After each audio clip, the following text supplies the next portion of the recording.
No. Whoa, welcome to May the Zoo be with you, everyone. I wanted to do it. Well,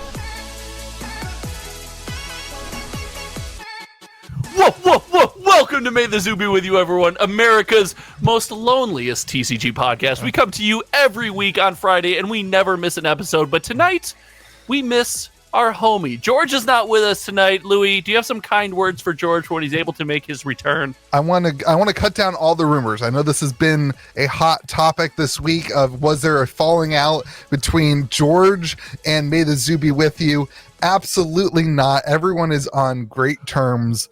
No, I'm just talking. There was no rumors or anything like that. I was trying to spice it up a little bit. Like, we're that popular, you know? I like it. Like, listen, if I can be involved in internet drama, I'm in. Let's go. We have all been absolutely slammed this week. George more so than you and I, but both of us, all three of us, just absolutely slammed. We were not able to coordinate, and George is also not feeling super good. And so he was just like, hey, can you guys carry the team for us? So of all the times that George carried this podcast, here you and I are free to carry it for ourselves. Like, listen, every once in a while, I'm just going to have to, I'm going to miss it. It. So I do want everyone to know we miss George. I can't wait for him to come back next week, but what I understand, he's busy. Shout out to George. Hopefully you get everything done, buddy. Yeah. Leave your, hey, we miss George in the comment section below, everyone. That's the comment for this episode. Like, I know you're not supposed to do that. YouTube says, like, don't do that in the first, 2 minutes. Like, no, totally. Yeah. We miss George. Yeah. All right. Enough about George. So here we go. We are talking about lots of things today. We're going to be talking. But also. Oh, we got to move on. We're going to be talking about Attraxa, huge price spike in the new Attraxa, and then Phyrexia will be one. We'll give you some other thoughts on that. We're going to talk about merchandising today. Merchandising, where the real money from the movie is made. What movie, Josh? What movie? I have no idea off the top of my head. Really? Oh, is that Spaceballs? Hey! You can't just movie quote quiz me on camera. I miss George. Bring George back. We're going to talk about organized play because there's a lot of updates and things going on there. Sorcery put out an update. They're at 48% of things printed and packed. We're going to talk about that and the foils and all that kind of stuff. Cryptic Wave 2, some serialized cards to chat about. We're going to talk about my event a little bit. Did I tell you this? We had to, we reached the cap for the event and we had to open it up. It's pretty cool. Like, listen, that's neat. I stopped listening. You said serialized cards. I'm in. We talked about how I should spend money last week. This is it. That's the answer. Always serialized cards. And then we're going to talk about MetaZoo Towers, which is the $2 million tournament. So pretty cool. Awesome. All right, let's hop in and talk about Attraxa. This is your play, Josh. So let's I want to hear why Attraxa is spiking, and while you're doing it, I'm going to pull it up on the good old image. So for those that haven't followed along, Phyrexia All Will Be One is trending to be a fantastic Magic the Gathering set, and we're seeing some weird things going on in the secondary market, not only for sealed product with prices holding, but for singles. Attraxa is trending upwards, and by trending upwards, it is more than triple, I think, the going rate on release. So that card is going nuts, and there's one reason and one reason only, and it's your and my favorite reason, Dr. Louis. It is Commander. It's always Commander. That graph's amazing. It's an incredible graph. Like, listen, if I was going to ride a job skateboard, of showing it, but if I was going to ride a skateboard, I would want that graph, like 100%. But it just goes to show that even with these sets kind of coming out and us getting, the meme perpetual never-ending spoiler season, there's still some stuff that we don't pick up on until it hits, right? I don't think this card was short printed. I don't think there's any weirdness going on behind the scenes. I think it's just a good card. Okay, can we take a tangent already? 4 minutes into the episode. I'm down. What are your thoughts on the efficacy of them short printing Mythics? The efficacy. Efficacy? Is that the pronunciation of the? So the question is, do I have an ethical issue with them short? What would you say are your thoughts on the efficacy of them short printing Mythics? Is this? Let me get a little preface here. Is this short printed? I didn't. No, God, no, I doubt it. Oh, okay. I was like, most things in Magic aren't short print. So listen, I just did a stream with a couple other guys, and we all opened up Baldur's Gate set boxes, and we pulled like five or six Elminsters, and only 4 total dragons of the ancient dragons in 9 boxes. Wait, of any ancient dragon or ancient copper? Of any of the 5 ancient dragons, which like there was a lot of conversation of were those ancient dragons short printed because like the pull rates are crazy compared to the other mythics. If that's true, if we assume that that's true, okay, yeah, whether it's true or not, if we assume that that's true, are you okay with them short printing rares or mythics? There's another conversation of this is, did they do that with like lands, like the fetch lands and the shock lands and these major sets? Are you okay with that? So I guess this is a 2-part question. The first part seems to be the one that's going to get me in the most trouble on the internet, and the second part seems to be an afterthought. Am I okay with that? No, I don't think I'm okay with that, because for the reason that we get a breakdown of the booster pack, kind of the percentage chance to pull one rare in every pack, the percentage chance for that rare to be upgraded, and so on and so forth. You see that with every set, and I know March of the Machine is a kind of a complicated one coming out, but we even see in that set, like here's your chance to pull things. And when you go past that and say this is your chance to pull a mythic, but within that pool there's a different pull rate, and you don't define that anywhere, for a company as large as Magic the Gathering, that to me could spell problems. I don't see any good that comes from that. Like, ethically, if they were to say, hey, let's say they make a new rarity above Mythic and they add a pull rate to that, that's I'm not saying they should do that, but then it becomes okay because you've defined to your player base, to your consumers, the chance to pull these cards when they open these boxes. If you kind of pseudo hide that, I don't like that.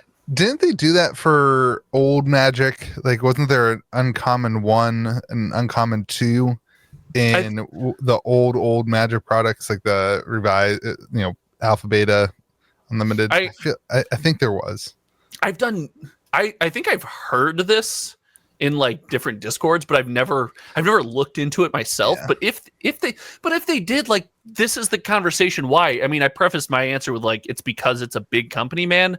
Maybe is it okay for a smaller community? Because maybe it just adds more hype and that news will spread faster. Well, I think it's probably okay in 1994 when Magic was the only TCG and they were figuring out things and it was brand new, and like you had this world where like there were like now in where we are in the world now, there's a million different teas. I don't think it's as viable for people to do that. So I think I'm pretty much against that. I do think Magic does it though. I'm pretty strong on the side that Magic short prints. Wow. It literally took one episode of you and I doing a podcast just together again for you to go back to the tinfoil hat theory segment. Yeah, but dude, those are my favorite. It took one episode. Like, I don't know, man. You don't think they do that? I can't jump on that conspiracy train. I just don't. And you gave us the example of the ancient dragons in your giant box opening. I opened a Baldur's Gate collector box courtesy of a patron of mine early before release. Like, I got one. They sent it to me. They said, hey, open it for the channel. Send me the stuff back.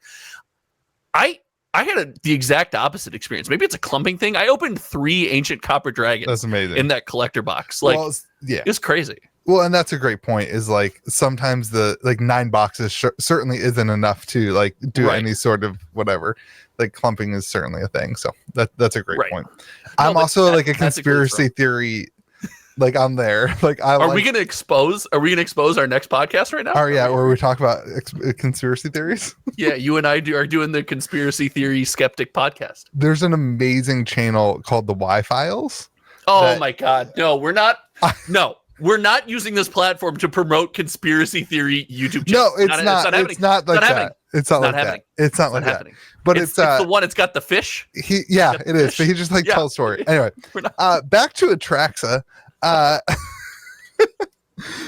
So yeah, this card. This is one of those amazing Magic the Gathering moments where, like, if you pulled this on pre-release and you sold it for like $7, No.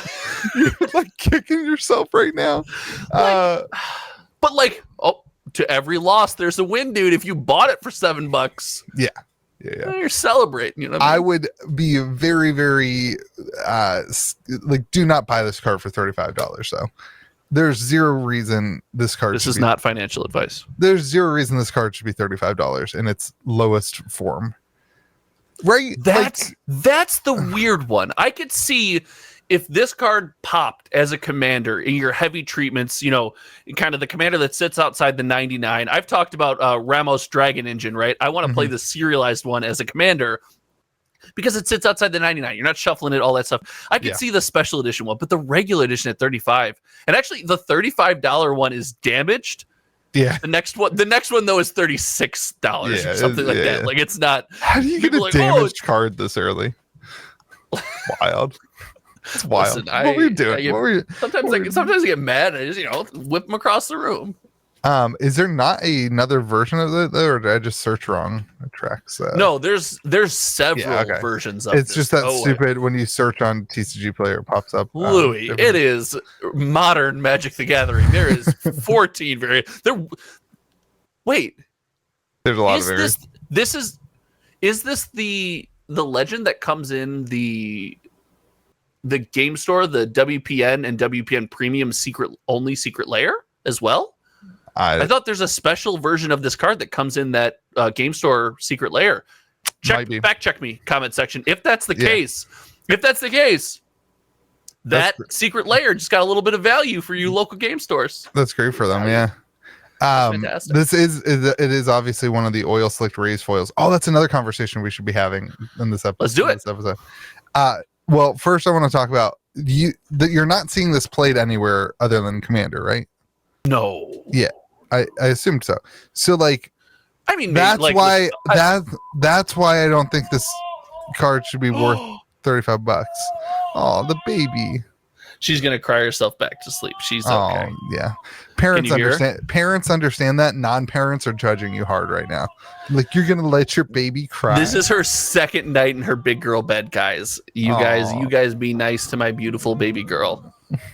So I don't think but before the comment section warriors get after me, there might be some reanimator strategy with this. It could be making waves in standard, which actually could be meaningful. You never know. Like, I guess digital versions of this card affect the paper price? I just don't see any time where like a card like this should be $35 if it's just a commander, because it's a one of, right? Like, you're not gonna see this.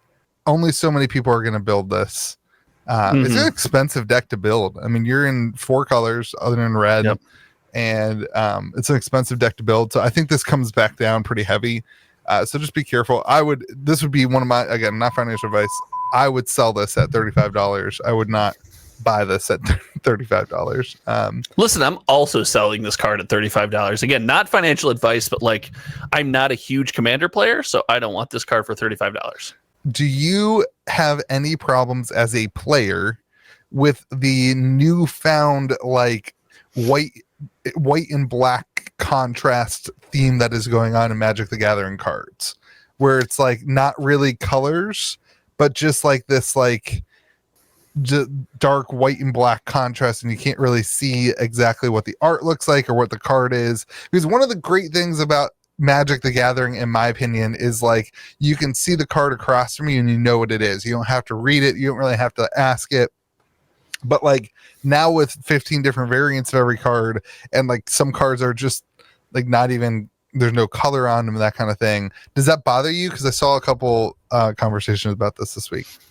So the only thing that bothers me is it feels like limited weekend is wild. I want to shout out the correct creator. They're a bigger channel. I think it was Pleasant Kenobi. I don't know if you're familiar with Pleasant. He was talking about his release events, and he's like, yeah, someone played the same card as I already had, and I didn't even know it. I turned it around to read it, and I was like, oh, it's the same card I already have. Like, right. I didn't even realize. So I don't know. It falls into the variants, right? I don't like the many different variants. As far as the contrast, like the high contrast art style, like, I guess art's subjective. Like, this is a green-blue card, and you wouldn't know if it wasn't for the pips and then that little bit of border in the top. Right. Otherwise, you'd have no idea. So no, I'm not a fan, but I also respect that it's subjective, and maybe I just don't get it. Yeah, it used to be that like the if it was a red card, there would be like fire in the artwork. It was a red card. It made sense. The magic of it made sense. Yeah. And I don't know. Now it's just not like that anymore. I think it's a weird thing. It's definitely a result of the flashy era too, which is fine. Listen, we are both boomers. Like we are both Magic boomers and don't like change. If it brings more people into the game, then I'm okay with it. Like that's where I am. Like if the flashy era is gonna make Magic more competitive, and we'll get talking about this when we talk about merchandising, if it's gonna make Magic more competitive in the TCG landscape, then I'm all for things like this, because what I want to see happen, especially as a store owner, is Magic the Gathering reach a wider audience of people. And you have to compete with Pokemon. You have to compete with all these other new games that are coming out. Like you want Magic to be competing with the top tier. So I had to give homage to George and make the face there. I'll give you the compete with Pokemon. I don't know how much competing Magic's doing with like new indie TCGs. Like that's such a misnomer. I don't know. We're not in the indie TCG segment. That's my least favorite. I agree. TCG take. I agree. Ever. In fact, this is a great transition to merchandising. Because I saw a post this week that was talking about they basically pulled the numbers, the data. It was in a Lorcana Discord actually. Or Lorcana Facebook group. They actually pulled the numbers and they like the eBay sales percentage, and they did like a market cap for TCGs. And Pokemon was at like 80% or something like that. I saw this, yeah. Pokemon was like between 70 and 80%. I can't remember exactly what it was, but I made the argument of like it wasn't Pokemon cards that were in that top. It was the search Pokemon, which is everything. It's like it's video games, it's whatever. It's the MetaZoo versus Flesh and Blood discussion, right? It's IP versus the TCG. Yeah, and like merchandising versus that. But this week we saw the Love Sack. Love Sack, baby, Love Sack. Which is, it's wild to me that this has gotten so much backlash for Magic. Like, who cares? If they want to put $1,000 Love Sack out, like who cares? Don't those all kind of cost a lot of money? Let's not perpetuate I think it's the commenter on my channel this week was, I think the name of the commenter was The Weiss, and then like some series of numbers. And if I'm getting that wrong and you do watch this podcast, let me know in the comment section below. They pointed out, they're like, hey, this is the average cost of your Love Sack, which ironically or unironically was both of our nicknames in college, right? But I think the average cost of the Love Sack was like $1,100 to $1,200, and the Magic the Gathering Love Sack was like $1,500. So no, like it's $1,000. No, I thought it was more. It's $1,000, and it comes with a set box. Like because Rudy was like doing a whole thing on it. I only watched the Rudy video. Yeah. Oh, I don't watch Rudy content. I watch Hometown TCG content. Shout out. Let's go. No, it doesn't see, it's the markup doesn't seem that much. Like it seems silly. There's a Love Sack called the Big One. Are you showing this to the viewers right now? Gosh, I hope you're showing this to the viewers right now. There's one called the Big One. Let us know in the comment section which Love Sack Louis would be. That's what I want to know. I want to know which Love Sack best represents you. So Magic comes out with their Love Sack. And everyone's like talking about it like it was negative. I think it's funny. I think it's great. I think stuff like this is good for the game. I think it's like I know somebody that has one of these things. They are remarkably comfortable, for the record. Like, really? I've never sat in one. I would never pay the cost of an actual couch, like a good, nice, expensive couch for one of these. But like, I know somebody who's like, they sell pharmaceuticals. So, $1,500 couch for or Love Sack for them is that have to do with anything? Did you just put every pharmaceutical salesperson on blast? Yeah, I guess. Yeah, that's fine with me. It's a weird group of people to generalize, but they can afford things like this. I can't. Like, unless you're really a bad pharmaceutical sales rep. Yeah, you probably can't. So no, like, it's there were people making the Magic 30 argument and be like, look at WotC greedily. But I was like, this is the worst. Like, it's different when you market a trading card game player or your standard box or the complete bundle. You know, if Wizards was to go on Amazon right now with the complete bundle selling at 139 or whatever it is on TCG Player, and they were to sell it on their Amazon store at 120, those are bad. Those are negative. Those are greedy. This is, hey, you partnered with a company. You said, hey, we have to make some money. That company probably had a lot. The Lovesack company probably had a lot to do with what the actual price of this giant beanbag is, more so than Wizards of the Coast did. Yeah. Like, this is a horrible. People are like, oh, this is greedy Wizards. That's a horrible take. Horrible. I do think it's like not the right market though, right? Like, what TCG player wants one of these things? A way better product that they've marketed is the MTG Arena Hot Pocket. That's what 100% a better hit in this case. Like, if you're a TCG player at a game store, are you going to sit on a Lovesack? Or are you going to eat yourself a Hot Pocket? We're going to eat ourselves a Hot Pocket. What do you want? A $1,500 couch or a $2 dinner? Hold on. That game store's marking that Hot Pocket up to $4 for sure. Oh my gosh. I think the Hot Pocket thing is a perfect example of a fantastic merchandising product that they should do infinitely more of. Yeah, so I think it's got a digital code on it. I want to see it on Jack's Pizza. I want to see it on my milk carton. Like, I want to see, this is what I want. I want promo cards in your LGS that you have to go and take your Hot Pocket wrapper or Hot Pocket whatever. I thought you were going to say you want him in the Hot Pocket. Could you stop? Get out of here. My store manager, Lauren's here, throwing kids' toys at me. Shout out, Lauren. Like, I want you to have to like go. So when I remember, I think I've told the story before on one of our podcasts. When I played Destiny 2 came out, and I took 2 days off work, and in a 48-hour window, I played 46 hours of Destiny 2, and they had codes on Red. I think it was Red Bull or maybe it was Rockstar and Rockstar Energy, Rockstar and Pop-Tarts, and for 46 hours, for 2 days, all I ate was Rockstar and Pop-Tarts. That's it. Oh, I was an adult. I wasn't in high school. I wasn't in college. I had a full-time job. Took 2 days off. But like, the point is, things like that help games grow. And you see this in video games all the time, right? They help games grow. And I think I personally want to see Magic do more than that. They are way, way behind Pokemon. Infinitely behind Pokemon in terms of market share of products sold and the way that the market works. Now, there's also infinitely less products, right? So like, Pokemon's got a litany of products. I'm talking about just TCGs too. Like, I really believe that Magic sells less boxes than Pokemon in a year. Like, I wholeheartedly believe that. You believe that, but like, we don't have anything that backs that up, do we? I don't have any evidence to show you right now, but I think I want to make sure it's still made the Zuby with you. If you look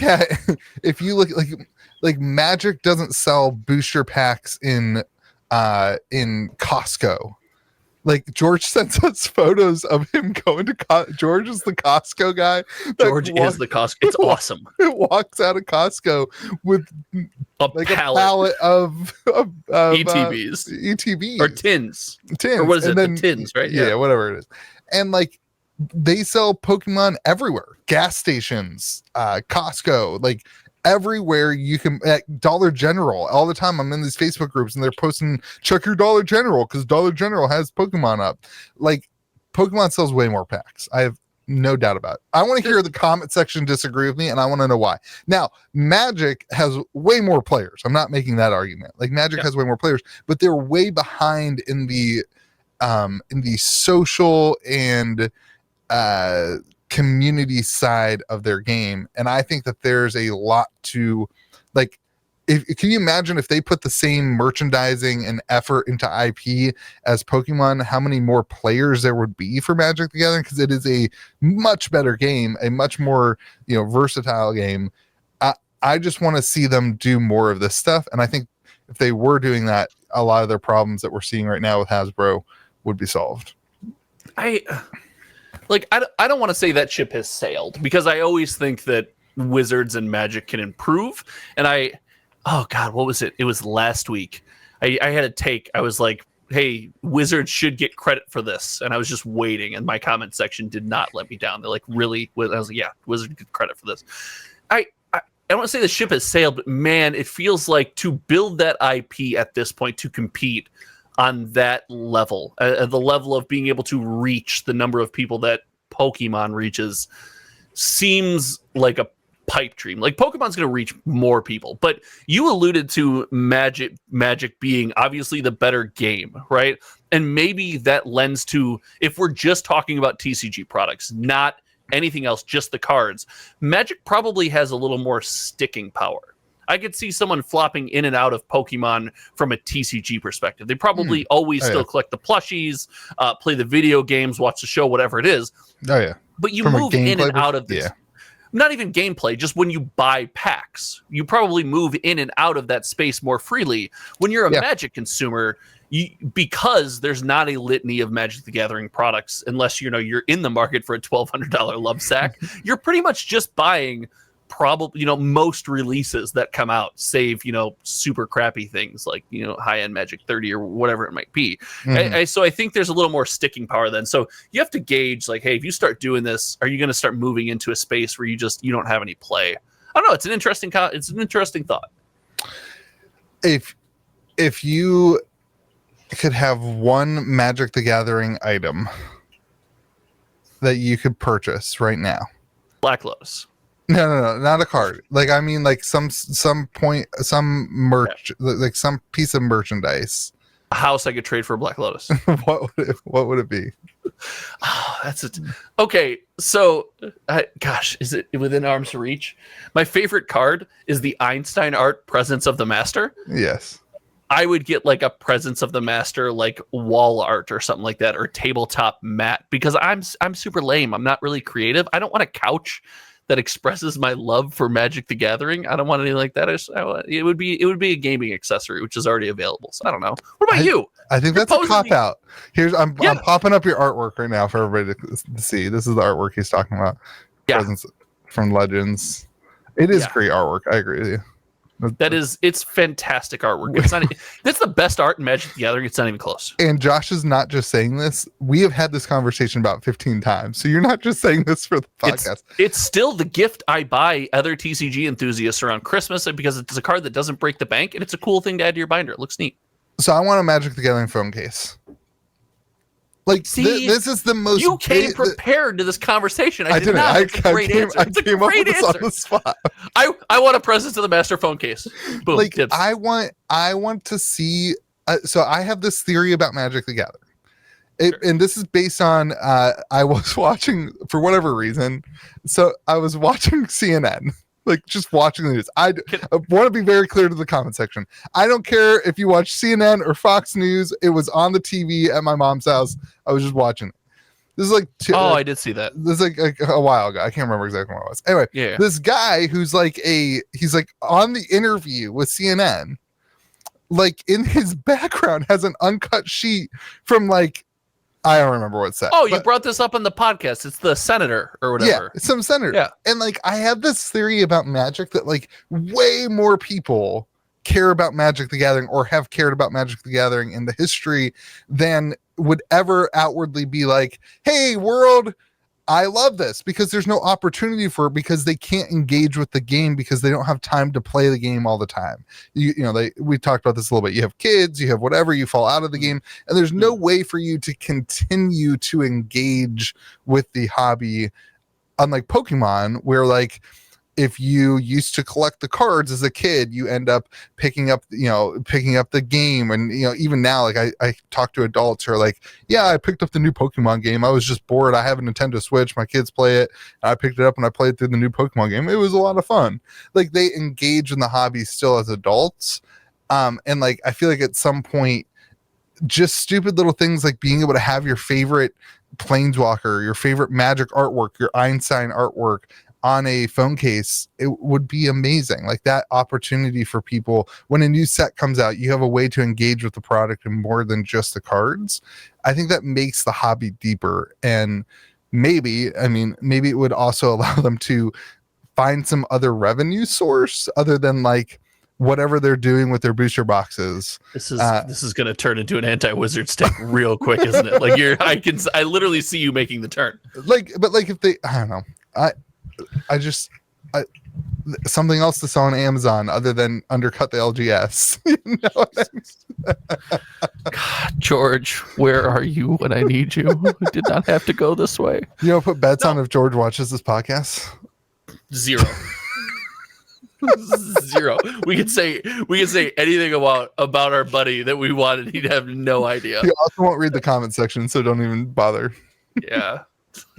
That's so mean. Listen, there's something to that, but we made a point when May the Zoo Be With You season 2. Is that what you called it? That's what this is. Okay, well, I didn't know what kicked off. It got better when I got here. Yeah.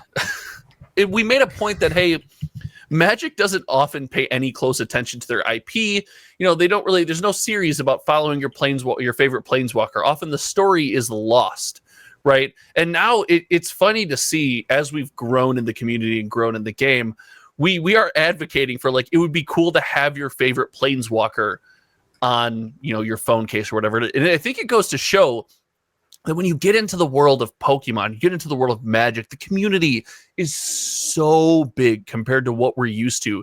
Even when we think like, oh, you don't have a favorite Planeswalker. And I would venture a good percentage of Magic the Gathering players don't care about a favorite Planeswalker. According to Mark Rosewater, the average Magic the Gathering player doesn't even know what a Planeswalker is. Lord, give me strength. But you're just trying to derail people. I think it's interesting that even that small percentage of the community represents such a large number of people that product would still probably do well. You know, a Planeswalker Series. Phyrexia All Will Be One phone cases, and you got completed phone cases versus not completed phone cases for the iPhone and stuff like that. Yeah. IP's a weird one for Magic. It's neat to see them getting into merchandising, and I could not think of a better. You know what? No, the one product I want is a love sack. I want to, and it's got to be I want Magic 30 cards. I don't want real Magic cards. I want Magic 30th anniversary cards on my love sack. Love it.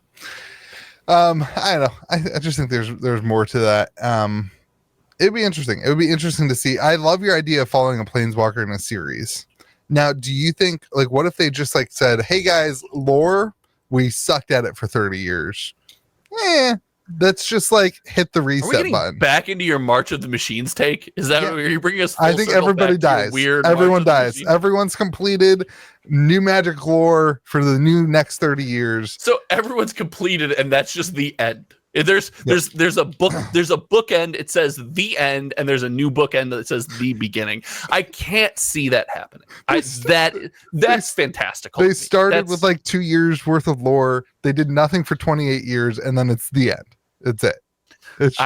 Listen. If you end up being right about that, you know, kudos to you. That's a bold take. Wow, you are wild today, George.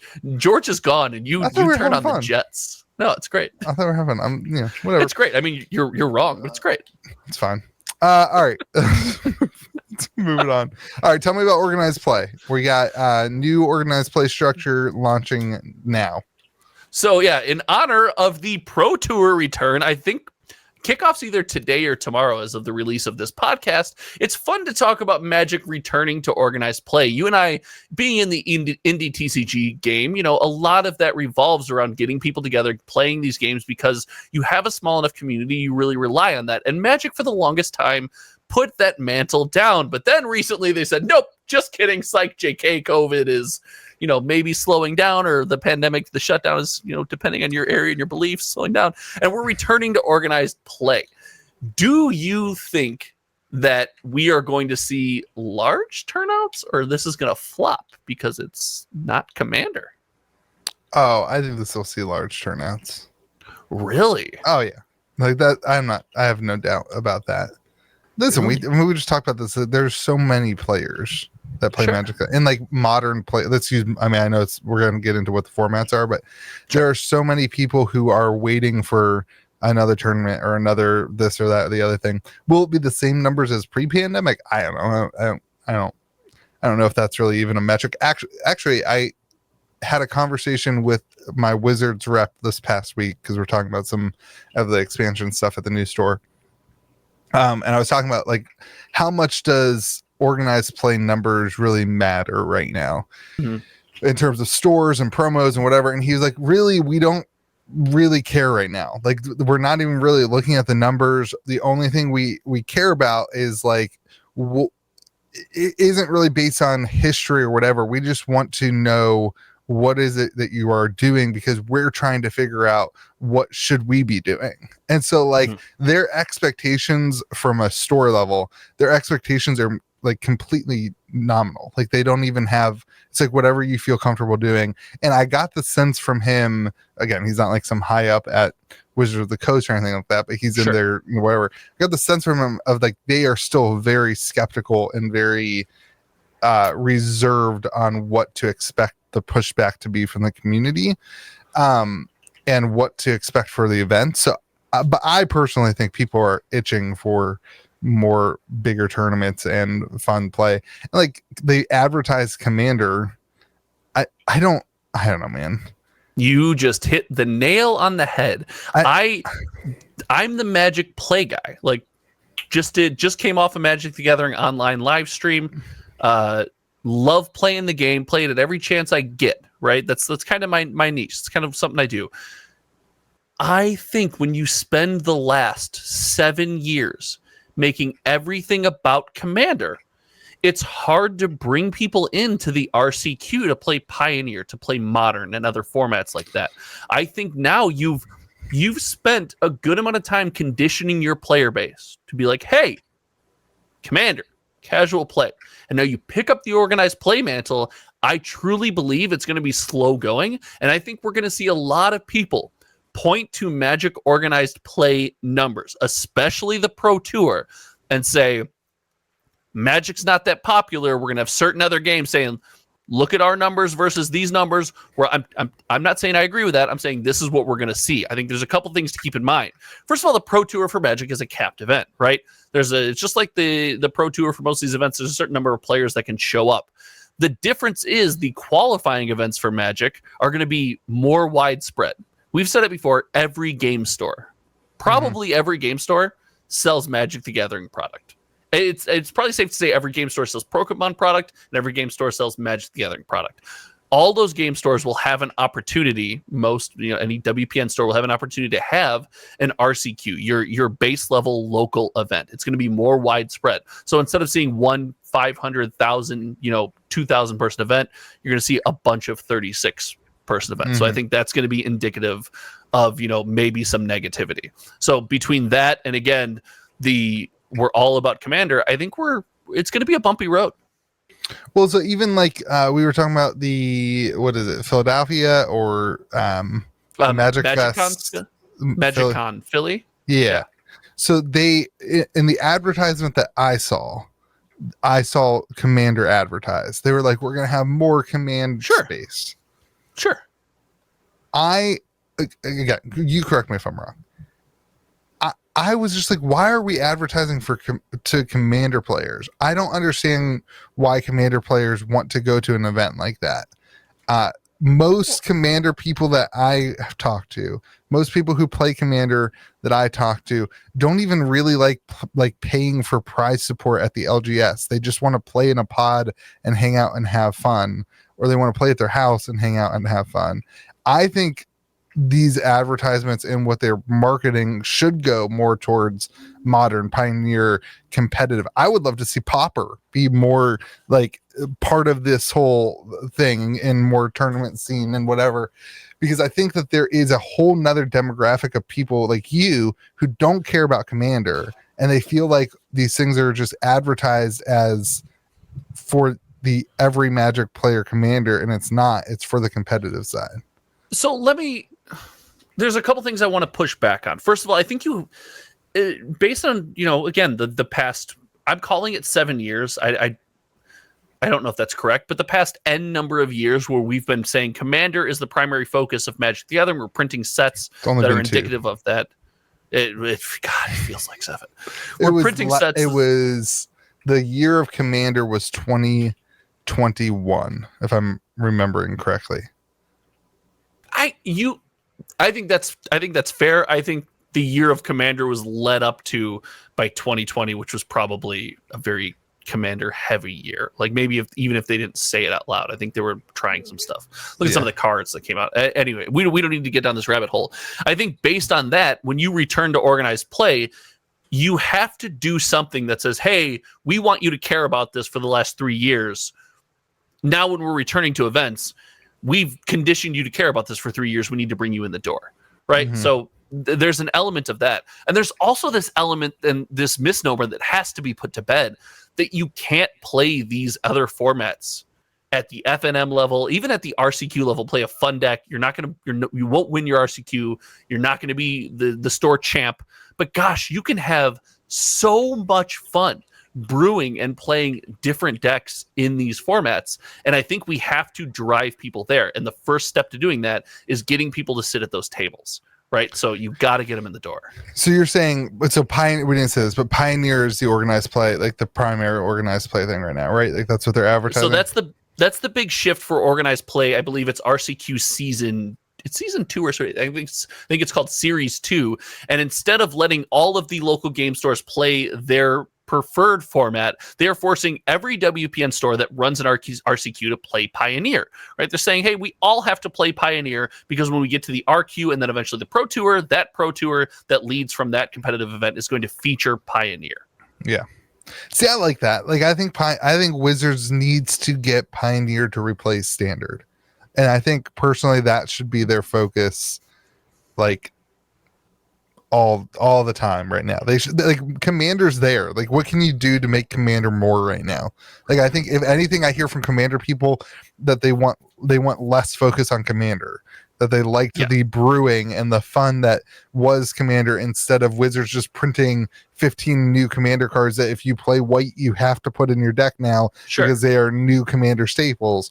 And like I feel like they don't put a emphasis on Pioneer, or Standard's kind of dead, but like I want to see a huge push towards a format like Pioneer and in a paper format at the LGS. Totally, but if you are a Magic the Gathering player, and let's use you as an example, it's going to be hard to get you to sit down at an RCQ because there's a lot of barriers that I think you need to get across. You're someone that we've talked about doesn't like to, when you feel an event is sweaty, you're like, I don't really want to sit down and sweat and play this highly competitive event. We have to break down that barrier. They're like, hey, you can play this event unless it's Pauper. Unless your deck costs $4,000, in which case then, hey, foil elves deck from 7th edition, all in, baby. Pauper's but I think you have to break down that barrier, right? So I think this is just going to be the first step. It's going to be a multi-step process, but they're trying to reach a wider audience. We talked about Commander. You mentioned RCQ Series 2 is Pioneer. RCQ then Series 3, the RCQ that follows Pioneer, will actually be modern. So they are going to switch it up. They're not going to force you to play Pioneer all year long. And you alluded to we need Pioneer to replace Standard, and I kind of trapped you here. Because RCQ Series 3 is paper Standard. No. Wizards of the Coast has dictated that for Series 3 of 2023, for RCQs, you will play paper Standard. And is this a way, if you take a look at that process, I want to ask you as someone who might have like a barrier for entry, I feel like you're more likely to enter on Pioneer, you're less likely to enter on Modern, you're less likely to kind of get that itch, maybe make that financial commitment, especially if you're a newer player. And then Standard is the wild card. Do you think that's a good path? Do you think that's a bad path? Oh my gosh. Yeah, I just broke your brain with paper Standard, didn't I? I don't know how you get people to play Standard. I feel like Arena has kind of, the mixture of Arena and Alchemy and like the way that they do things has kind of killed that environment. And I think a format like Pioneer is easier to sell to somebody. It's non-rotating. Your deck is deeper, it's older, whatever. And like a format like Standard, it's like the sales pitch for it's just rough. I feel like that you've lost the now. What maybe would work, and Wizards would never do this, never, as if they came out. If Mark Rosewater came out, or Chris Cox took a step away from his cocktail parties and like talked to the community and said something along the lines of, "Hey, we messed up. Like we didn't value blocks." Remember, like when we used to have blocks and you were excited about the block? Like that was fun. Standard was fun. Stop, dude. Your Magic Boomer is showing because I like it too. Like I'm excited, but your Magic Boomer is showing. Magic was fun when it was blocks and it was like you were excited for the season of Magic and the next. Like that was fun. Standard was fun back then when it made sense and it wasn't like this just hodgepodge of things thrown together that have no sequence or storyline or fun or whatever. Like, sure, but let me pitch you a scenario here, and this is what I think is a likely outcome, and I want to get your take on this. Pioneer, I think, with a little bit of tweaking, could be your best opportunity to bring people back in. I made a video way back when they announced their return to organized play, and Wizards actually said this is going to be surrounded around Pioneer. You know, we're not releasing how it's going to happen, but Pioneer is going to be a centerpiece of how we do things. I think that's great because, like you said, your deck is legacy, right? It's eternal. You always get to keep it around. You can play it at any time. It's definitely more affordable than something like Modern, and it attracts a lot of the people that have come in the last 2-3 years. Modern's scary, but the fear with Standard is exactly that. With it being a rotating format, not only do you have the balance issue, the last competitive paper or Standard event was Magic Arena, and I think 31% of decks were Esper mid-range. 31% of the metagame, which I don't care what TCG you play, 31% of the metagame being dominated by something with this wide of a range is bad. Yeah. So there's going to have to be some kind of balance there.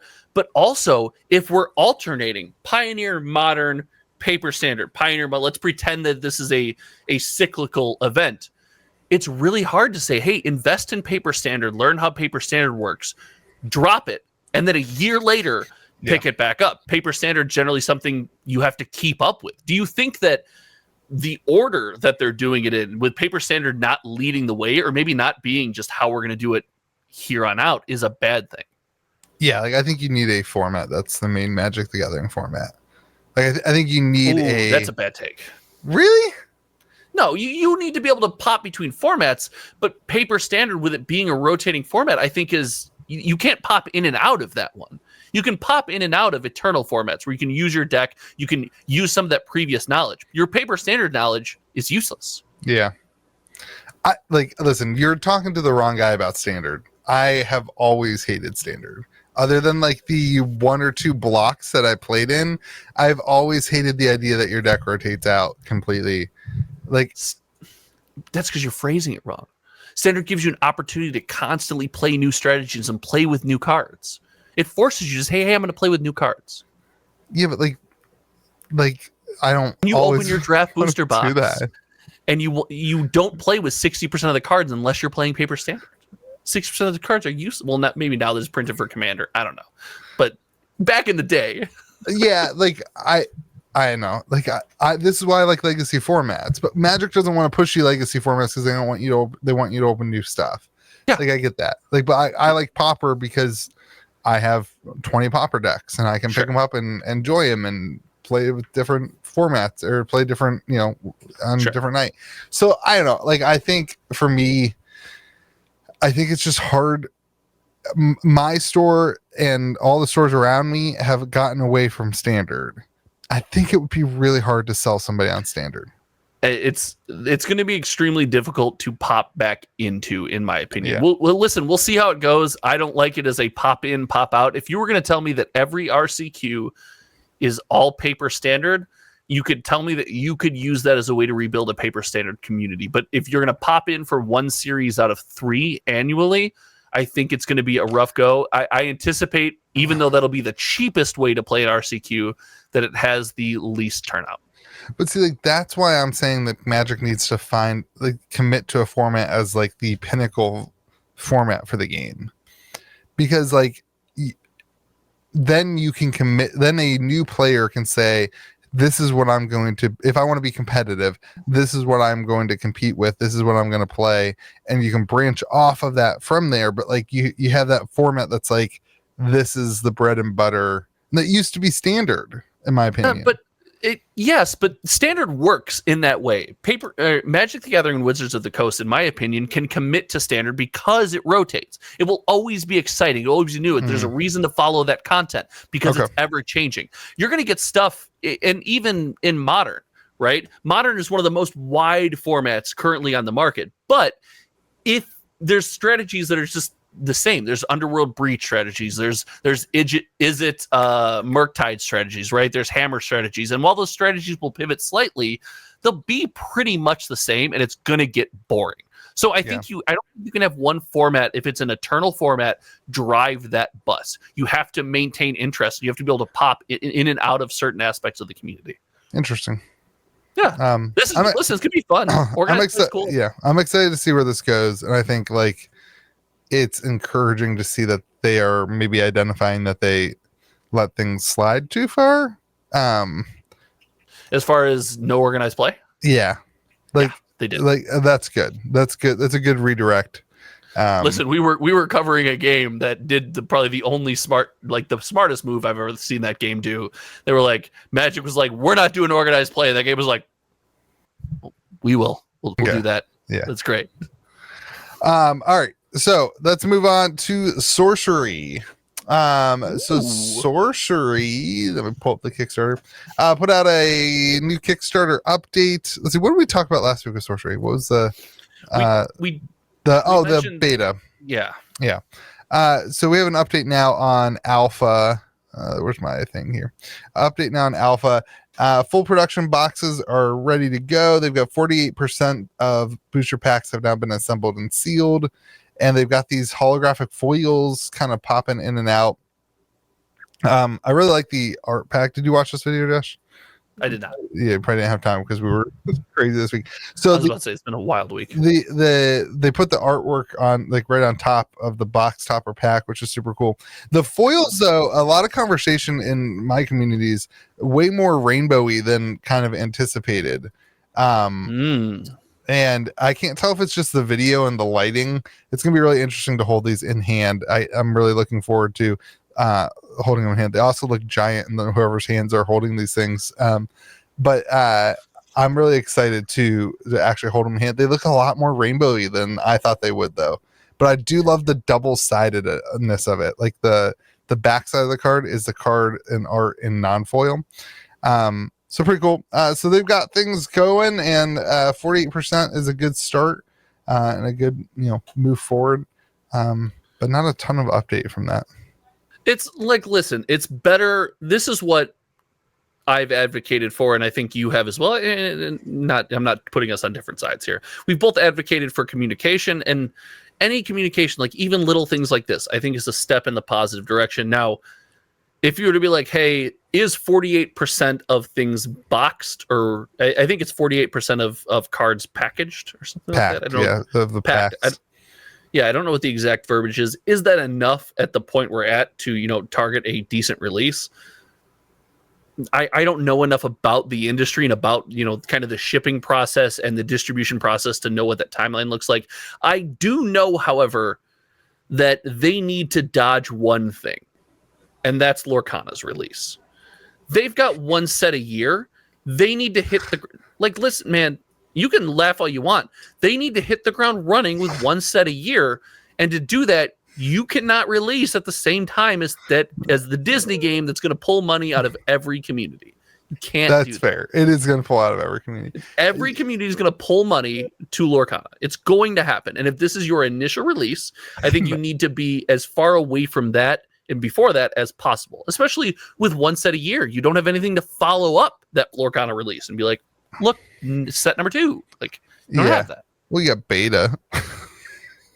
Sure. Sure. Shout out Team Covenant, I guess. Go back and watch the podcast last week, everyone. So I think like that's fair. Like that's fair. That's actually a good point. I do think like we overhype the Lorcana thing. I'm still team we overhype the Lorcana side of this. Well, I'm not saying that Lorcana is going to demolish it. I'm just saying it's going to grab attention. And when it's your first release, it's your release of your first product. You want all eyes on you. That's not a bad thing. If I'm releasing anything, when I release a video, I don't want to do it around the time of my competitors. I want all eyes on me, right? I want to garner as much attention as I can to try to draw as much of that audience to me as possible. I don't see like this. That's not a negative take on sorcery. I think they just need to stand outside, and to do that, they can't piggyback that release. So I think what sorcery needs to be doing is, you said this earlier, is working on their personal community and strengthening it with more frequent updates. You kind of mentioned like you like that we got an update. I think like keeping the eyeballs they have is, in my opinion, more important right now than finding new eyeballs. Like the game hasn't come out yet. We don't have cards in hand. Every conversation currently about sorcery has been 100% speculative. The vast majority of people haven't even played the game. The vast majority of people, haven't even held a sample or haven't held a card. Like I've gotten to hold, I have sample cards in the background of my video, right? The vast majority of people haven't even gotten to engage with the product yet. And so sorcery doubling down on their current community and making their current community feel valued and important, and having the dialogue with them and having updates is, in my opinion, the most important thing. Let the current community enjoy the product, the alpha product, and then figure out, okay, how do we grow this with LGSs? How do we grow this? Listen, if they like, I've said it since day one of these TCGs should just be the Kickstarter TCG. They should use the cool mini or not model. They should just do Kickstarter every set. That should be where they get their hype, where that should be their business model. One of these TCGs should do that, whether it's sorcery or not, I don't know.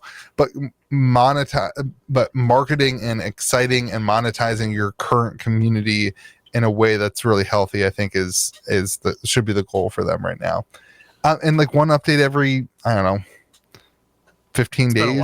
It's been a while. It's just not, that's not since that the last update. I think it's more than 15 days, but that's not the move. Yeah, like that's not, I get that there's not an update. 48% is not exciting, right? Like 48% isn't an exciting number. I just, again, looking at it from this side of the table, it doesn't mean something to, if you don't understand the intricacies of the industry, it means very little to you. Yeah. And not to you, to me. Like I'm from myself. But can I ask you, sorcery, we talk about Lorcana having the big audience advantage, right? Because it's going to drop. It's Disney. You can't find someone in America that doesn't know what Disney is. I'm like, right? Sorcery's got the advantage of, we always say, hey, it raised this much on Kickstarter because of the notoriety. Is the fact that the sorcery community is going to be larger than most indie TCG communities just on release, than almost any other community that starts, again, Lorcana aside, do you think that's a reason to lean in, or do you think that does not matter as far as bolstering your existing community versus finding new players? So I think that that should be a conversation to share with distribution, to be like, look, like we have a better shot than any of these other games. I think that's a reason to believe in sorcery more than the average new TCG. I don't think I might have not asked the question correctly. Is that you advocated for like, hey, we always say these indie TCGs need to find a way to reach new players. Yeah. But we're also saying like, hey, you have to placate to your fan base. You have a fan base. You need to kind of stroke them a little bit because they've got a little more exposure than other. Do you think they could lean in further to placating to the existing fan base over finding new players? Yeah. No, I think that's a very valid statement. And let me elaborate a little bit of why I think that like Magic the Gathering is successful not because it had a big Kickstarter, but because early on it had dedicated people who loved the game and shared it with their friends, or there was no internet back then, but like say it again for the people in the back. Everyone forgets that. Everyone wants to come out and be the next Magic, but nobody wants to do that part. Yeah, like shout out Cryptic though. I think all these games need to just be okay with the size that they are and stop trying to compete with people who have much bigger audiences 30 years that they maybe ever will. Like I forget the numbers of the from that post. Do you remember what like MetaZoo and Flesh and Blood it was be the two biggest indie TCGs, the market share that this person provided, it was like 1%. And again, we don't know how valid that data is. I didn't do any research into how that data was got. I skimmed that post. It was very long, but assuming that data is correct, it was laughable. But it's not laughable. It's great. It's important. It's a huge for those games. That's a success. That is a great success. Yes, it's laughable in the sense that it dwarfs. Where it's laughable is when people start talking about these games are going to overtake Magic the Gathering. When the market pumps let's use MetaZoo. If the market pumps for MetaZoo, you will see the market pump for every other TCG on the market. Pokemon cards will go up 30%. MetaZoo cards will go up 30%. Flesh and Blood cards will go up 30%. Sorcery sample cards will go up 30%. And you know what? Ethereum will go up 30%. The stock market will go up 30%. I don't know. I could sell the value of my house goes up 30%. Like all this stuff, it just moves in lateral with each other. And all these communities are just going to focus on their game. And like I think at the end of the day, when you talk about something that lasts 30 years, like Magic the Gathering, it lasts 30 years because the community was important. The community, you can't skip that step. You cannot skip. You've talked about it before. You've mentioned, and again, I'm giving Cryptic gets a second shout out here. You mentioned you have your store, and there's champions of your store. People that they want to play Cryptic. They're bringing extra decks. You can't skip that step. I don't care what indie TCG you are. You don't get to do that because when you have any rockiness, when the road gets bumpy and Lorcana falls on your head, you need someone to hold your game down, to hold your community down, to say, hey, people, it's going to be okay, right? And if you skip that step, you might build a larger community faster, but you will definitely build a more fragile community. And we have seen it, and that community will fracture. They won't die. There'll be something left, but you'll lose and you won't have to. So, I think Lorcana, I think some of the speculative markets will certainly be affected by Lorcana. And this is where I'm getting my Cryptic community is not going to die because Lorcana is a massive success. Nobody said that. But what I'm saying is because there is a community built into that. Now, Cryptic speculative market, you could see the price of riddle cards drop 50% when Lorcana comes out. You can see sorcery sample cards drop 50% when Lorcana comes out. Right. But my point is, if you are building a community, that's just noise. That doesn't matter in the long term. The question is, what percentage of these communities, and this has been a conversation about sorcery for a long time, but what percentage of these communities is flippers, investors, speculative versus people who actually really want the cards, really want to engage with it. And we don't know that for sorcery because there's not boxes in hand. There's not. But but if you'll let me be negative, we have an idea. We have a small idea because of the way it's been delivered, because of the history of announcements, right? The whole idea that, so we don't necessarily have distribution nailed down yet. We don't know how that's going to work. However, we are able to pump sample cards. We're able to pump how our cards look. We're able to talk about this specialized secret layer, maybe mini set thing that, again, it's all speculative. It's just a post, but since the focus is there, rather than how is this going to be distributed to the every man, every woman, every human who wants to play this game, we see kind of where that focus is. And that focus lends to a more fragile community when it comes to something affecting that speculative collector market, right? Yeah. Over gameplay. And this is why, man, I don't mean to get preachy, but this is why I've said on this podcast since day one, gameplay matters because that's a core pillar of getting people to lean into caring about your game. When they have fun engaging with the community and playing the game, it builds that, that concrete love. Sorry. Because that's the community side of it. That's where the community is formed. Exactly. We get together and we play, we hang out. Yeah, it's like Pokemon. Everyone uses Pokemon as the example, but like Pokemon, that was the same thing. That's an exception. It was just you and I playing it on the playground and just being like, "Oh, I drew this card and it's got a casting cost that's more expensive, so I win." Or my number says 120 on a Charizard, so yours says 90, I win. like we didn't know what we were doing, but that memory is kind of like what keeps it in. You brought up hard memories. I had a Venusaur Exeggutor deck. Venusaur could move your energy, and Exeggutor the big explosion attack. And I collected and traded and built this deck, and I would just do giant bomb big explosions. And I left it at a Little League baseball game in a box one day, and that deck was gone forever. I'm sorry, man. That's super sad. It's my childhood Pokemon memory. Shout out to whoever found that deck. Shout out to, ready for this, the first time ever on this podcast that you're gonna, probably the last time that you're gonna see a Yu-Gi-Oh card. Oh, shout out Min-Max Games that let me open Yu-Gi-Oh packs. I never opened a pack of Yu-Gi-Oh cards before. I bought a huge Yu-Gi-Oh collection this week. Shout out. Sending in things to get graded with Yu-Gi-Oh, not something I ever thought I would do, but like, look at you go, dude. No, I just think like I have a lot of high expectations for these games, but I'm done with the conversation of any of them are going to overtake Magic. Same thing, like in terms of gameplay and whatever, and Pokemon. Like that's just not. I think all the indie games. This goes to everything, not just sorcery. This goes to Cryptic. We're about to talk about Cryptic. Like every one of these indie games needs to figure out the size of their current community. Stop comparing it to Magic the Gathering or Pokemon or whatever. Figure out the size of their current community and ask the only question I think that matters right now: how do I grow my community by 20% this year? Sure. Or how do I grow my community by anything? Like, listen, we talk about wanting to see this massive growth. Sometimes that's not in the cards. Sometimes TCGs ebb and flow.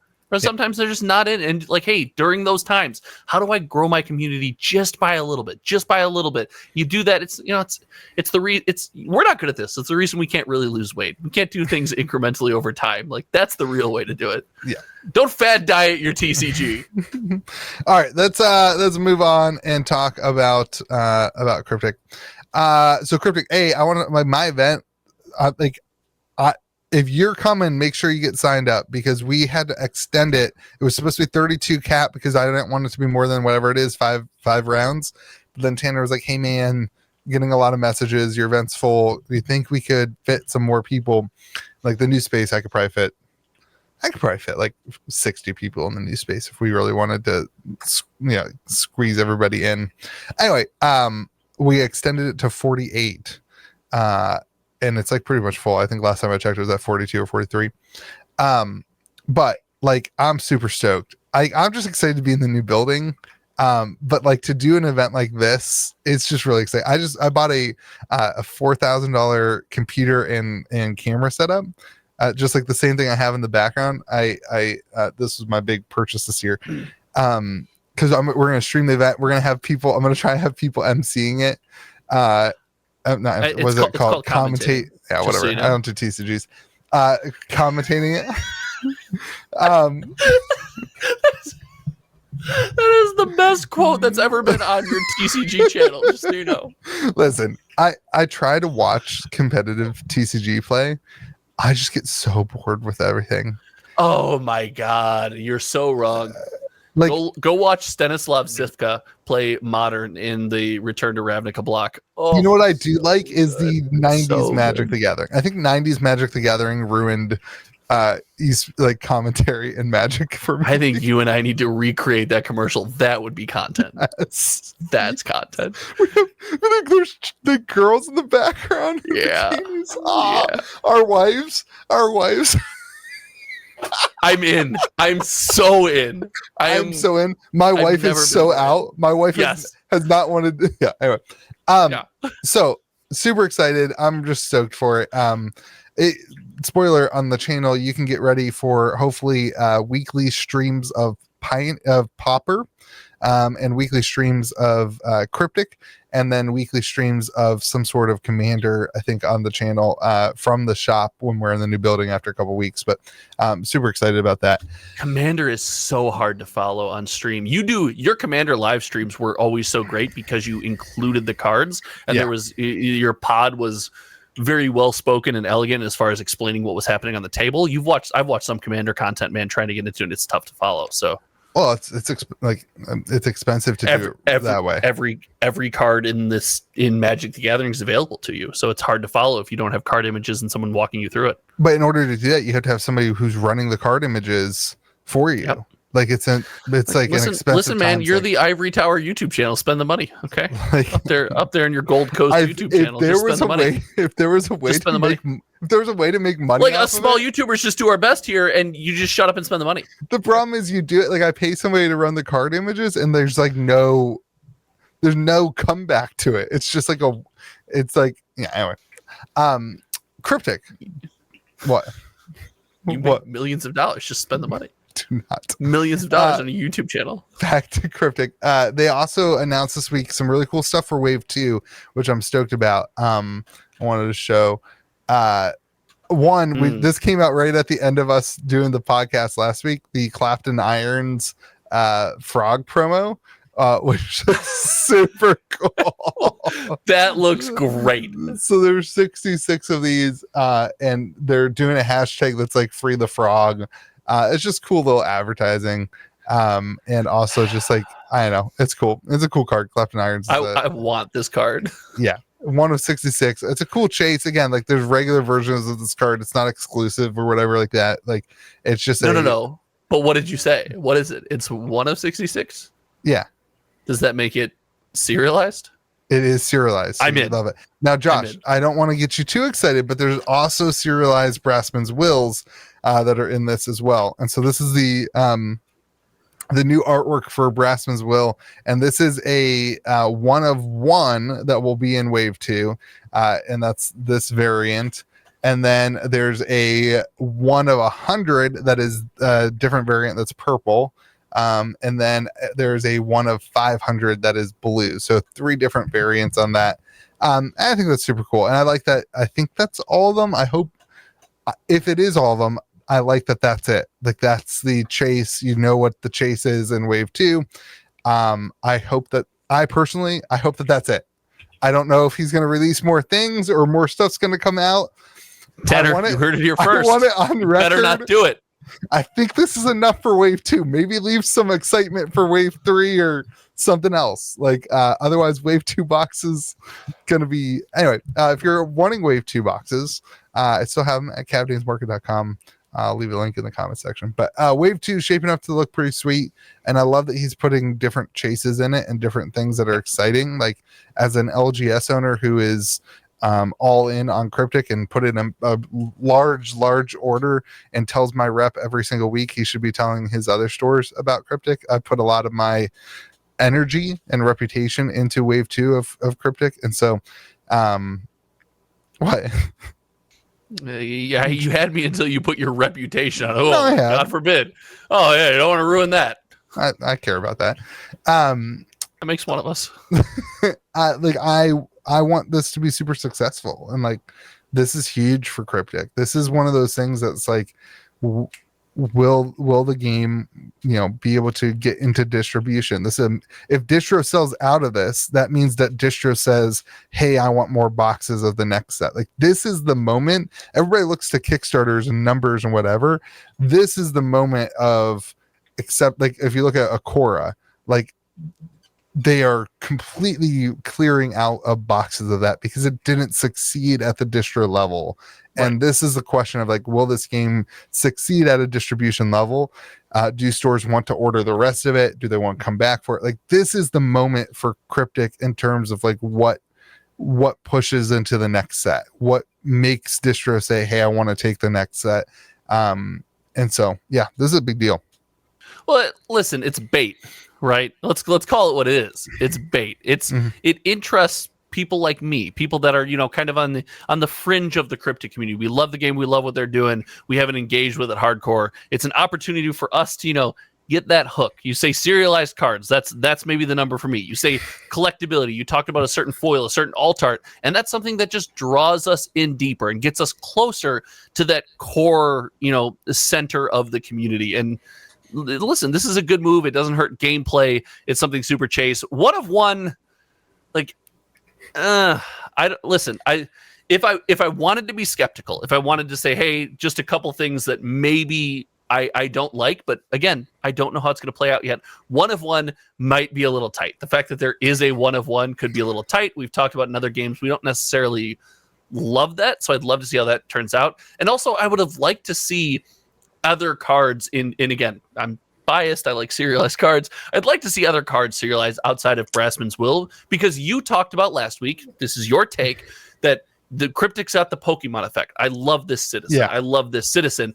I think it would have been cool to go a little bit wider with this and be able to maybe catch more smaller fish, saying I have an opportunity to have a serialized version of my favorite aspect of the game. I think that could have been different. But this art, man, is just like, it's drawing me in just looking at it. I think it's a great art. I think it's a great job. George likes this art more than the regular Brassman's Will art, and I think that's a wild take. Like, I don't have the regular Brassman's Will art in front of me. Oh, I do. I see it now. So I've got the other one up. I think the art's cool. Like, the story behind this, I love it. I think it's really awesome. The story is great. Christopher Rush did the Brassman's Will. This is Christopher Rush's daughter.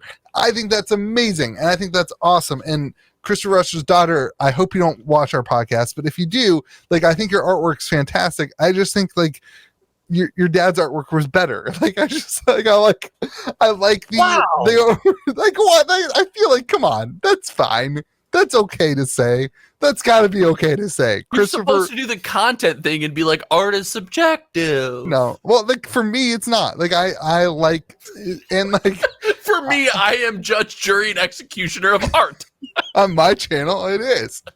All right, find this podcast next week on Hometown TCG, I guess.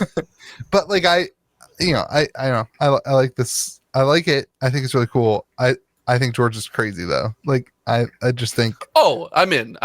Yeah. I'm in. George is crazy. I miss him. I love him, but the dude's nuts. Let me also say there is some other fun chases for those citizens that you do. The Pokemon effect from last week. There's, I think, a white text version in this for Wave 2, and then the holos all have like the different backgrounds. So there's a lot of stuff I think also that people will want. Tanner, just serialize it. You just love serialized. I actually I like that there's not going to be more, or I hope there's not going to be more. But anyway, yeah. All right, Wave 2 coming out. My event's coming up. I'm super excited. I'm excited to be done with the event so I can stop hyping it up on this and we can talk about the event instead. I hate hyping my event up, but also we had to expand it because there's just too many people. All right. Is that it for Cryptic? I think so. Cool. All right, let's finish it up with a MetaZoo, the Towers, MetaZoo Towers. So they did a tweet this week that got a lot of you want to do the intro on this one?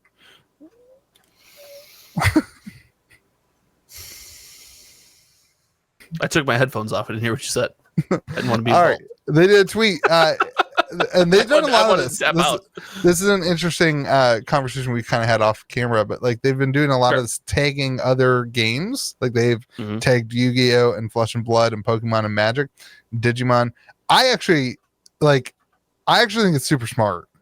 Like so this is all right. Let's get to the main point of this conversation. Sure. If you are a TCG player, you're a competitive TCG player, you play TCGs as a hobby for money. That's kind of like the dichotomy. You're not a professional maybe, but like you spend the time because you think you have an opportunity to win some money or some prizing in these events. Is that the way that the world works? It's not the way that Louis works, but is that the way that some of people's world works? I am sure that some people's world works that way. I think you're safe. You may continue. Okay. I feel like you should go play in the MetaZoo Towers event. $2 million prize pool. Like, I feel like that's something that you should go do if you are within driving distance where you don't have to sacrifice money or, your time with your family, whatever. Like, I think that is something, the tower events, $2 million prize. And I like that they are advertising or trying to advertise to that demographic of people. And I think that's a win. Sure. Listen, we've talked about the fact that you need to grow your game. You need to keep your community attached, right? And I have not always agreed with, let's say, everything MetaZoo's done in the past. This one, the tagging of other games personally felt weird to me, but moving past that and saying like, hey, if you're a competitive TCG player, let's just say we're telling you you're silly not to go play in this event. Couple things. The competitive TCG community is a scary community. They will find your weakness, where you're broken, where you don't make sense. They will exploit you in any way possible to get that edge. And I don't know that MetaZoo, as a trading card game, an experience where I sit down and play the game against an opponent, is battle tested as far as balance is concerned to support that. These grinders are a different breed, and if there is something wrong, they will find it, they will exploit it. And like, listen, the ugly truth is MetaZoo's got a little history of a controversial banning at a live event that was for a big amount of money. There's not a lot of confidence that, maybe you're not all in on the game, that won't happen again. So I don't know. It's going to be interesting to see how it plays out. I think for your first point there, like, that's the reason to do it. If you can do it, then prove it. Like, if you can break the game, it's not just that you're going to break the game. It's that the everyman doesn't have a confidence to go into the event knowing the game's not broken. Because yes, if you're the competitive guy, if you're Johnny Combo player, right? You can go to this event and you can break the game. But if you're just Josh Christensen alone and you're like, hey, maybe I'll go play MetaZoo. I go and my first 3 rounds are all against the same deck, and it's a Yu-Gi-Oh situation where I just get run over by the same combo and it's unstoppable, and it's whoever does it first. I'm like, well, frankly, I'm kind of out, right? I'm saying if you get a large group of that, it's going to sully that experience for a wide number of players that hasn't been grinding that game in that fashion. So do you think that the online game will help with something like that? What it always does. Like, and listen, if it doesn't, it means people aren't playing your game. Like, that's the short and skinny of it, right? Because the online game gives people the opportunity to test a million strategies with much less effort. You don't have to proxy other cards. You don't always have to plan play times. You just pop on, test your strategy, report back to your team or your group or whatever it is. That will 100%, that's going to battle test this game. But I don't think that drops before the towers. No, it doesn't. I was just curious on the future. Like, as a non-competitive person, does that, or non-super competitive grinder, does that give you an incentive to be able to practice without like finding play groups and finding that kind of thing? Well, it's what we saw in Flesh and Blood, right? It's the reason that you get playtest groups in a highly competitive atmosphere, and you share data, and then you keep that data locked up before the introduction of something like Talishar. Now, with the introduction of something like Talishar, people are more freely able to share their results, to kind of come to a community consensus about how things work, right? And then balance becomes even more and more important. Yeah. So we see this on Arena, where on Magic Arena, where the set comes out and an hour later the community is broken. It's like solved the format and broken something. And this is why you see now Wizards of the Coast, again, God, I'm just looking to cancel myself, gets credit here because they've delayed the release of the set on digital formats to let it come out in the game store. Because what would happen is people would have been grinding and ready for release week, and release week lost that feeling of like that fun every person event. It was this highly competitive thing. So I don't know, man. MetaZoo has got to prove its mettle and say it's battle tested and ready for this. That's the part I'm worried about. Is it battle tested enough to be ready for something like this? And again, when you have that history, and I know this is not your take, this is my take. I stand alone on this. I'm not putting words in anyone else's mouth but my own. What? So I want to talk about it because they actually tagged the person who they banned. So yeah, I want to. When it comes to someone like Dagon White, who I've interacted with as part of a fab team that I used to sponsor, from all accounts of my own, is a good person who had controversial things to say about a trading card game. Sure. When something like that happens in your competitive scene, you push a lot of those people away. So now tagging those communities and saying, "Hey, come back in." It feels like, why? Outside of $2 million, outside of your declared prize pool, what have you changed where we don't have to feel this again? Yeah. And so this is my take on that. Do it once. Okay. Say that you're going to change it. Say that you're going to be better and that you're going to not do that whole thing again with banning somebody in the middle of a tournament with lots of money.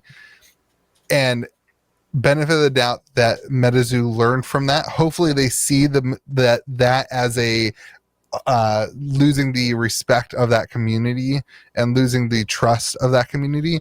And if they do it again, that's a pattern, right? Like if you do it again, that's now a pattern. We saw it once. Sure. But my point still stands of like, there's a $2 million TCG tournament.